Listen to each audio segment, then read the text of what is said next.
Salut à tous, ici Franco sur la chaîne Franco Time. Alors, je vous remercie vraiment d'être là pour écouter ma petite chronique sur l'équipe du Cameroun. Alors, on sait que c'est la Coupe du Monde, donc je tenais quand même à donner mon avis sur l'équipe du Cameroun durant ce mondial au Qatar. Donc, je vais de temps en temps je vais faire des petites chroniques comme ça, en attendant de faire des formats un peu plus grands.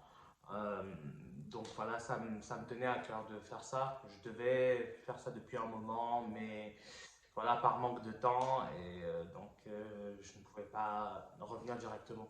Donc là, je vais pouvoir un peu faire des petites chroniques de temps en temps, donc ça me fera plaisir si vous pouvez écouter mes avis, partager, commenter. Les avis constructifs aussi sont les bienvenus. Donc voilà.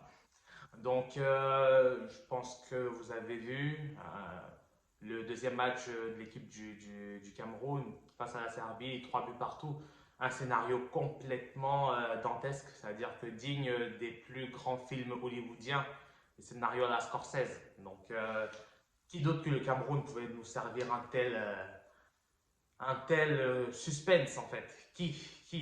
Quand tu vois que le score est à 3-1, tu sais que c'est terminé en fait. Tu sais que c'est terminé, tu commences à maudire tout le monde et tout, et puis la lumière, que la lumière soit et la lumière fut. Vincent Aboubakar, exceptionnel. Exceptionnel, franchement. C'est vrai qu'il y a eu beaucoup de débats sur son état de forme actuel, mais on voit qu'il est totalement l'incarnation de ce qui représente l'équipe du Cameroun, c'est-à-dire vraiment impronosticable.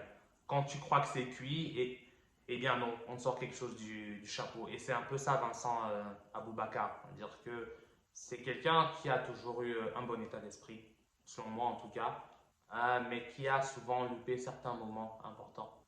Mais qui paradoxalement a eu des moments clés pour notre équipe nationale. Quand tu vois son but en finale de la CAN 2017, quand tu vois sa prestation à la dernière CAN que le Cameroun a organisée, Aboubakar, c'est un homme fort de cette équipe des Lions indomptables. Bien que sa forme récente soit un petit peu en deçà des performances qu'on a connues de lui, le match qu'il nous sort, mais c'est un match incroyable. Je veux dire, entrer en cours de jeu et mettre ce but d'anthologie. Parce que, disons la vérité, c'est le plus beau but de la Coupe du Monde pour le moment. Celui de Richarlison, d'accord, il est très beau et tout, mais franchement, on va pas se mentir, hein. Franchement, le but il est incroyable. Un petit, une petite feinte et un petit lob. Franchement, le but, il est incroyable. Et ça, c'est un game changer, en fait. Ça a carrément réveillé les gars, ça a changé la dynamique du match. Donc, franchement, je voulais lui tirer un grand coup de chapeau. Je sais que pour certaines personnes, il ne devrait plus être titulaire et je peux l'entendre, mais quand même, c'est impressionnant de voir qu'il est toujours décisif comme ça. Et il nous a fait beaucoup de bien. Maintenant, en ce qui concerne le reste du match, sincèrement, c'est une équipe, c'est un match qu'on aurait pu aller chercher. On aurait pu aller chercher la victoire. C'est dommage, il y a beaucoup de regrets. C'est-à-dire que autant je suis content qu'on n'ait pas perdu, parce que, soyons honnêtes, prendre un point prendre un point, c'est toujours mieux que zéro. Je ne nous voyais pas encore faire une Coupe du Monde, 0 point, tout ça. Moi, je garde de mauvais souvenirs de 2014, voilà. Je pense que le Cameroun avait le devoir de présenter une meilleure copie. C'est-à-dire qu'avec tous les changements en interne qui ont été faits, qu'ils soient validés ou pas, que les avis soient clivants ou pas concernant les choix de l'administration euh, de la FECA Foot, bon, il y avait du renouveau et on était en droit d'exiger un, un nouveau visage de ces Lions indomptables. Donc, on a vu une équipe qui réagit, une équipe qui ne se laisse pas abattre. Donc, c'est au niveau de la réaction que je suis content, mais j'ai beaucoup de regrets quant au management des hommes. C'est-à-dire que le management de ces joueurs est très brouillon. Ça manque vraiment de professionnalisme en fait. Parce que, je veux dire, pourquoi à chaque fois que le Cameroun organise une compétition, vous vous retrouvez encore toujours avec des scandales, toujours. Je dis pas que tous les vestiaires du monde sont sains. La preuve en équipe de France, il y a des choses qui se passent. Pour ceux qui regardent un peu, il n'y a aucun vestiaire qui est sain, qui est parfait. Mais je pense que la décision de ne pas faire jouer Onana et de partager cette information 1 heure avant le match, c'est de l'amateurisme en fait. Parce que si tu communiques ça avant le match, bah, tu mets les supporters dans quel état d'esprit? Tu vois, ça casse la dynamique un petit peu. Donc à partir de là, moi, je n'étais pas trop d'accord avec ça. Mais bon, Dele Passi, il a fait son match, hein. Après, voilà, j'espère que Onana va revenir le plus rapidement possible parce que je suis désolé. Et Passi, Dieu a eu pitié de lui, son arrêt du menton, mais frère, vas-y, c'est bon. Voilà, moi je le vois plus faire le mannequin pour les maillots One All Sport qu'être sur le terrain. Voilà. Donc au moins grâce à cet arrêt-là, c'est sûr qu'il s'est gagné un plus 600 abonnés féminins sur Insta. Donc frérot, merci. Tu as contribué largement à faire que le pays ramène un point. Maintenant, voilà, tu peux retourner sur le banc, Instagram, tout ça, c'est pépère, tu vois. Donc c'est ça. Je voulais tirer aussi mon coup de chapeau à Castelletto. Castelletto, on n'en parle pas beaucoup, mais moi je me rappelle la première fois que je le vois, c'est en 2017. D'ailleurs, c'était le match face au Nigeria, les matchs de préparatifs pour la Coupe du Monde. Il est déjà là, si je ne dis pas de bêtises. Dans la fédération, ça en parlait de lui comme un joueur d'avenir et tout, qui est intéressant. Moi, j'avais des doutes parce que je ne savais pas d'où il sortait et tout. Mais franchement, aujourd'hui, tu vois son évolution, ce qu'il fait avec le FC Nantes, le mec, il donne tout. Après, c'est vrai que des fois, il est tellement dans le besoin de prouver que des fois, il fait quelques erreurs, mais je trouve que c'est notre défenseur le plus régulier, hein. Voilà. Donc, un grand coup de chapeau. Merci pour son but, qu'il a d'ailleurs dédicacé apparemment à son père disparu 1 an plus tôt, si je ne dis pas de bêtises. Donc voilà. Donc franchement, je loue son abnégation. Après, je regrette qu'on ne puisse pas former une meilleure charnière avec un joueur de cette qualité-là.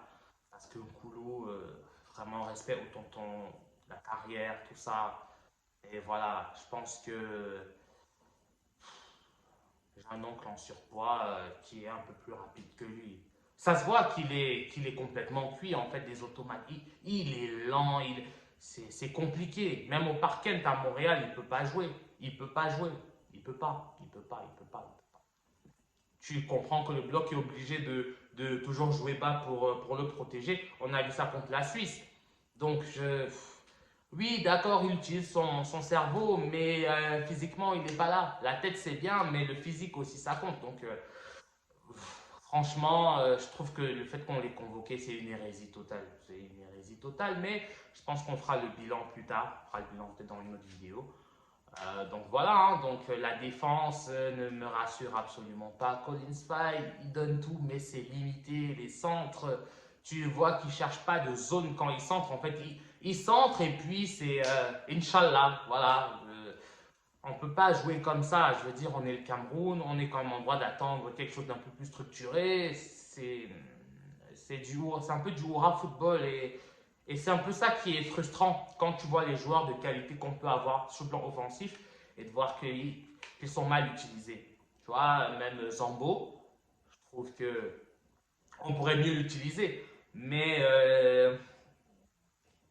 il se retrouve toujours à une configuration où il doit combler les lacunes des uns et des autres. Bon, c'est vrai que face à la Serbie, je ne l'ai pas trouvé très bon. Voilà, rendez-vous manqué.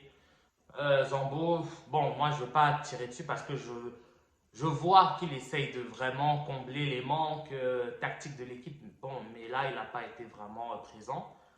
Koundé Malong, au contraire, a été très intéressant et c'est pas mon genre préféré, hein, franchement. Donc chapeau à lui aussi. Voilà, donc c'est une équipe du Cameroun en fait qui aurait vraiment pu remporter le match et c'est un peu ça que je déplore. On est toujours une équipe à réaction. On est toujours en train de réagir au lieu d'agir.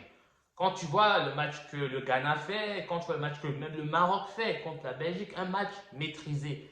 Et je pense que les équipes africaines doivent sortir de ce complexe. Parce que même si on ne veut pas le dire, les équipes africaines jouent un petit peu avec du complexe et ça se ressent dans les matchs. Et je pense qu'il est temps de vraiment débloquer tout ça et de jouer. C'est 11 humains contre 11 humains. Après, c'est vrai qu'il y a du talent, mais je pense que vous voyez cette Coupe du Monde. Il y a énormément de surprises. Même le Brésil qui a joué contre la Suisse et tout le monde s'attend à avoir du 3-0 ou même contre la Serbie du 5-0. Non, c'est pas si évident que ça. Tout le monde est en place tactiquement. Personne ne veut faire le marchand de fruits, quoi. Personne ne veut faire le marchand de fruits. Donc, je pense que voilà, cette équipe du Cameroun a le potentiel pour proposer quelque chose de meilleur. Maintenant, écoutez, le match face à la Serbie, le scénario il est dantesque, c'est renversant. On est lundi et j'ai envie de boire alors qu'on est que lundi. Voilà, et c'est ça, c'est le sentiment d'aimer ton pays, d'aimer ta patrie, de défendre ton équipe même s'il y a des incohérences, mais on est en droit d'attendre mieux. En tout cas, je pense que le match contre le Brésil vendredi va être incroyable et je crois qu'il faut tout lâcher, il faut tout donner. Euh, Personnellement, je suis très déçu de Toko qui ne semble pas avoir digéré son but face à l'Algérie. Je pense que depuis ce moment-là, il est pas redescendu en fait. Donc le frère Toko, il faut qu'il se réveille. C'est pas trop ça. C'est pas trop ça. Donc voilà. Hein. Donc non, j'ai beaucoup d'attentes encore. Bemo, c'est bien. Voilà. Il fait bonne figure. Il a le bon comportement. Le mec est professionnel. Mais frérot, on veut des buts, on veut des passes D. Fais-nous un truc. Et il nous reste le troisième match contre le Brésil. Sors-nous l'artillerie lourde. Sors-nous ça, s'il te plaît. Fais-nous quelque chose. Donc, Choupo, il n'y a rien à dire. Choupo, c'est le boss. Hein. Choupo, c'est un modèle de travail aussi. Le mec, il a été critiqué quand même assez longtemps dans sa carrière en club. Mais là, depuis qu'il est au Bayern, c'est incroyable en fait. C'est incroyable, surtout cette saison. Donc, il marche sur l'eau et j'espère qu'il va continuer comme ça. Choupo, un petit doublé contre le Brésil. Allez, un petit doublé. Lâche-nous un truc, s'il te plaît. Fais encore opérer la magie. En tout cas, les Camerounais, on a besoin de rêver. On a besoin de rêver. Faites-nous rêver, les gars. Vendredi, donnez tout. Donnez tout. Ça va pas être évident. On sait que le Brésil, ils ont déjà 6 points. Mais bon, donnez tout. Et puis, voilà, je pense qu'on pourra être heureux, quoi. C'est pas impossible. C'est pas impossible. Donc, je me dis on peut s'en sortir. On peut s'en sortir si on y croit, mais voilà, il va falloir beaucoup de courage, un minimum de sérieux tactique, de la folie et beaucoup de prières. Camerounaises, Camerounais, prions et restons derrière les lions. Donc, on va se donner rendez-vous pour la prochaine vidéo après le match contre le Brésil, quoi. En espérant que je ne viendrai pas à la mine des confites. Allez, merci à tous d'avoir suivi Franco Time et on se dit à la prochaine.